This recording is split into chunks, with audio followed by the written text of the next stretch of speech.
ഒരിക്കലും തരാതെ ഇങ്ങനെ ചൊറിഞ്ഞുകൊണ്ട് കിടക്കണത്. അന്നെ മേടിച്ച തന്നെയാണ് പൈസ കൊടുത്തിട്ട്. അല്ല അപ്പൊ എന്താ ഞാൻ എന്നോട് പറയാ? ഇത്രയും കാലമായിട്ട് നമുക്ക് മനസ്സിലായിട്ടില്ല? പിന്നെ എന്തിനാ അമ്മച്ചി ചെറുത് തരുന്നേ? ഓള് വലുത് നോക്കിയിട്ട് ഓളെടുത്തു, അതേപോലെ അനക്ക് വലുത് നോക്കിയിട്ട് എടുത്തുവിടായിരുന്നില്ലേ? ഞാൻ തന്നെ അവിടെ വെച്ചുവിടായിരുന്നില്ലേ? അല്ല പിന്നെ അമ്മ ചെറുത് തരുമ്പോ അവിടെ വെച്ചിട്ട് വലുതെടുക്കണം.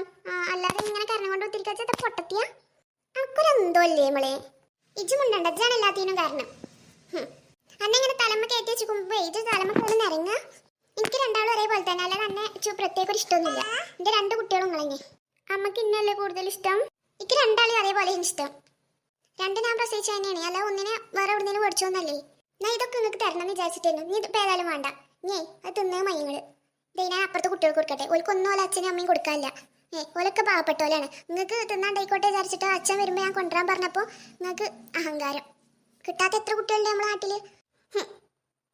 അയ്യേ പാവം ചേച്ചി. ഇജ്ജ് മുണ്ടിയിട്ടുണ്ടെങ്കിൽ എൻ്റെ മോന്തടക്ക് രണ്ട് കിട്ടും. മുണ്ടാതെ അവിടെ നിന്ന് തിന്നിട്ട് പെയ്ക്കോട്ടോ. ജോളോട് തല്ലൂടാൻ നിൽക്കണ്ട. അങ്ങനെ ഞങ്ങൾ കൊടുത്തു പഠിച്ചിരിക്കണത്. അയ്യോ പാവം തമ്പുരോള്. ആയിക്കോട്ടെ, നമ്മളൊന്നിനുമില്ലേ.